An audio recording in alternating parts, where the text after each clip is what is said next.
नमस्ते, मैं एजाज और आप देख रहे हैं nation speaks India. Safura Zargar को लेकर के एक सबसे बहुत बड़ी खबर आ रही है कि दिल्ली हाई कोर्ट में सफूरा जरगर को आज भी बेल नहीं मिली। आपको बता दें कि सफूरा जरगर की बेल को लेकर के आज दिल्ली हाई कोर्ट में सुनवाई हो रहा था, लेकिन इस सुनवाई को कल पर टाल दिया गया है। मतलब 23 जून को अब इस पर सुनवाई होगा। आपको ये भी बता दें कि 18 जून को सफूरा जरगर ने दिल्ली हाई कोर्ट में अपनी जमानत याचिका दायर की थी। उसके बाद दिल्ली हाई कोर्ट ने दिल्ली पुलिस से एक रिपोर्ट मांगा था और कहा था कि जो केसेस अभी क्या स्टेटस है सफूरा जरगर को लेकर के, इस पर आप एक रिपोर्ट हमारे पास पेश करें। लेकिन मैं आपको बताना चाहता हूं कि दिल्ली पुलिस ने अपने इस जमानत रिपोर्ट पे क्या पेश किया है, उसे मैं आप लोगों के सामने पढ़ना चाहता हूं। उन्होंने दो सबसे अहम रिपोर्ट पेश किए हैं। उन्होंने बताया है क्या, Safoora created turmoil imperilled national security on 23 फरवरी।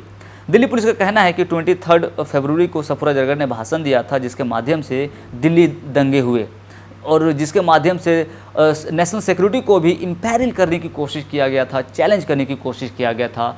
और दूसरा जो सबसे अहम पॉइंट है जो दिल्ली पुलिस ने अपनी रिपोर्ट में मेंशन किया है, उनमें से यह कहा गया कि Safoora's pregnancy does not dilute gravity of her offence.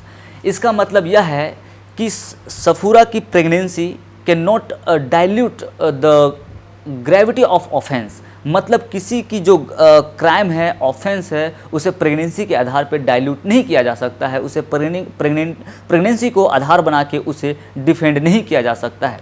इसका सीधा सीधा मतलब साफ है कि अगर आप भारतीय जनता पार्टी के नेता हैं, आप मेंबर हैं, तो आप के लिए कोई भी क्राइम करना कोई बड़ी बात नहीं है और सब माफ़ किया जा सकता है, सब डाइल्यूट किया जा सकता है। और वही हो रहा है। जिस तरह से पुलिस ने आरोप लगाया है कि 23 फरवरी को सफूरा जरगर ने चांदबाग में एक भाषण दिया था। उस भाषण के माध्यम से उन्होंने इन्फ्लेमेटरी रिमार्क्स किए थे, आपत्तिजनक भाषा का इस्तेमाल किया था, और जिसके वजह से दिल्ली दंगे जैसे घटना को अंजाम दिया गया, ऐसा पुलिस का मानना है। लेकिन आपको बता दें, दूसरी ओर जो सोशल मीडिया पर भी उस टाइम बहुत वायरल हुआ था कपिल मिश्रा का स्टेटमेंट। कपिल मिश्रा ने पुलिस के सामने दंगा भड़काने की धमकी दे रहे थे, लोगों की मारने की धमकी दे रहे थे, और ये कह रहे थे पुलिस वालों की अगर ये लोग धरना प्रदर्शन ख़त्म नहीं किए तो ये मामला आप लोगों के हाथ से भी बाहर हो जाएगा और आप लोग भी नहीं रोक पाएंगे। और वही हुआ, जिसमें से दिल्ली दंगा हुआ, जिसमें से बहुत सारे लोगों की जानें गई, जान माल का नुकसान हुआ, लोग मरे। और अभी भी जो वहाँ पे घटना हुआ दिल्ली दंगे को लेकर के, अभी भी लोग उससे मानसिक तौर पे उभर नहीं पाए हैं। उन तमाम घटना के बावजूद भी आज कपिल मिश्रा खुलेआम घूम रहा है, और यहीं पे नहीं बल्कि उसे भारतीय जनता पार्टी ने और सिक्योरिटी भी प्रोवाइड कर दिया है। तो आप देख सकते हैं कि देश में क्या माहौल बना हुआ है कि जो लोग दंगे भड़का रहे हैं खुलेआम, उसे सिक्योरिटी दे दिया जा रहा है, उसके ऊपर एफआईआर नहीं की जा रही है, ना ही उसे अरेस्ट किया जा रहा है। और ये ऑन रिकॉर्ड है। जो कपिल मिश्रा ने जो अपने इन्फ्लेमेटरी रिमार्क्स किया था, ये ओपन है, ये ऑन रिकॉर्ड है। लेकिन तमाम सबूतों के बावजूद भी कानून आँख में पट्टी बांधे हुई है।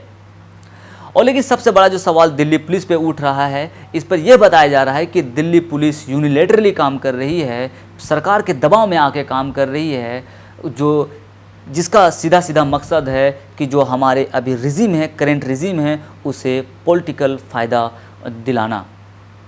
तो ये है घटना जिस पर आप देख सकते हैं कि क्या माहौल बना हुआ है। आपको ये भी बता दें कि सफूरा जरगर जामिया मिलिया इस्लामिया की लॉ स्टूडेंट हैं।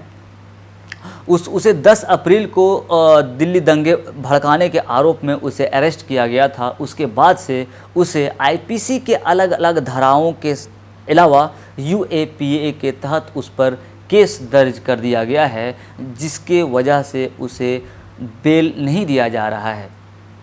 अभी के लिए बस इतना ही। इस तरह के तमाम खबरों के साथ जुड़े रहने के लिए आप देखते रहिए नेशन स्पीक्स इंडिया। शुक्रिया।